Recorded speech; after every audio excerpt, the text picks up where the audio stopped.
For today's ganap nga, pagka-out ko sa trabaho ko, dumiretso ako dito sa may ate ko.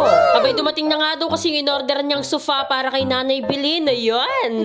Siyempre, to support her, kailangan ko talagang mag-support sa kanya dahil hanggang support lang tayo, nakshuta.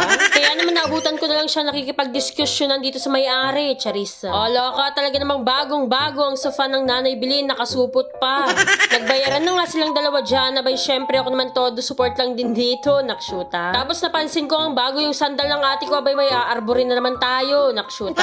Talagang madam, mamaya, libre mo ako niyan. Charissa, humihingi ako ng pera ko dyan pero hindi niya ako binigyan. Yun pala, akala ko bibigyan niya ako, finiflex niya lang pala yung mga kuko niya. Abay, syempre, tuwang-tuwa naman ang kavava nyo dahil nga, Diyos ko, sa wakas magkakaroon na ng sofang Nanay Bilin. Madam na madam nga itsura ko dyan, pero mukhang madam lang, walang pera. Kung nagtataka nga kayo kung saan ba kami bumili ng mga sofa at kung ano-ano pa, dito lang to sa may Bella Ann Furniture. Along the highway lang to sa may Santiago City, sa Bella. Kaya naman kung gusto nyo mag-avail sa kanya, ito ang kanilang contact number at ang kanilang email address. Kaya naman ano pang inaantay nyo? Diyos ko, madalas silang mag-sale dito. Kaya naman nakabili ang ate ko dahil lang din sa sale, nakshuta.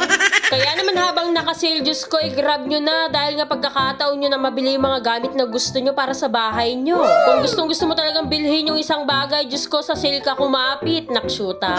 Kaya naman ito ang kanilang mga ino-offer na iba't ibang kulay at iba't ibang klase ng mga upuan na sofa. Abay, napakasimple pero kung titignan mo, yayamanin to sa bahay nyo. Pwede nga rin daw silang mag-installment dito kaya naman no problem ka, pwede mong bayaran monthly. Saan ka pa? Monthly ka nang magbabayad, naka-discount ka pa ng 30%. Kaya naman ano pang inaantay nyo mga kavava, pumunta na kayo dito. Diyos ko, sabihin nyo lang si kavava, Charissa.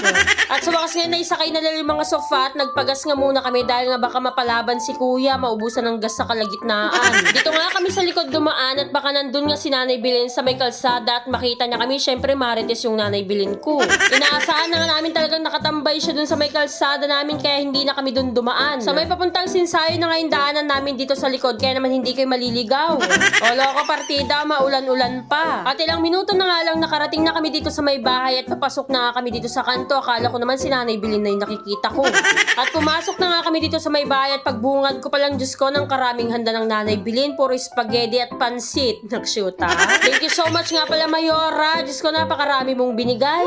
Abay, saktong-sakto nga naman talaga na wala dito ang Nanay Bilin namin. Nasa labas daw siya lang ipagchismisan. Kaya naman pinaspasan na rin namin talagang pinakabit dito kay kuya. Habang pinapasok nga ni kuya yung mga sofa, abay kachat na ng ate ko yung Nanay Bilin ko. Kunwari nga may papakuhang gamit dito yung ate ko, ang alam niya wala kami dito sa bahay.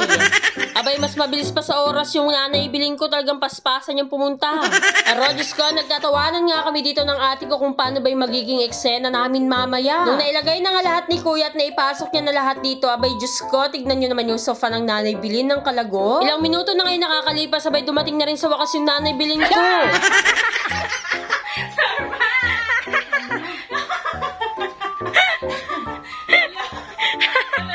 Sa sobrang tuwa nga niya, Diyos ko, naiyak na yung Nanay Bilin ko. Pati ako niyan, naiiyak na rin ako niyan nung mga oras na to. Hindi niya na nga alam yung gagawin niya dyan, kaya nabagsak niya pa yung cellphone niya, nakshuta.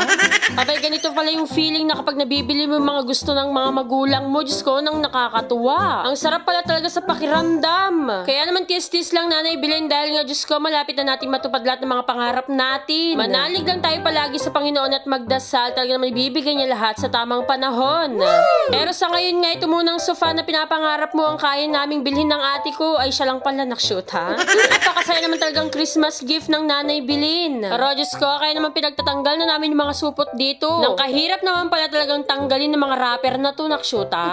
Abay, nung natanggal na nga namin lahat ng mga supot, Diyos ko, tamang selfie ng Nanay Bilin ko at tignan nyo ng katuwa na. Ang nakatoka nga ang bibilhin ko dyan ay yung talagang cover ng sofa. Kaya naman ayun lang mga kavava. Salamat sa panonood.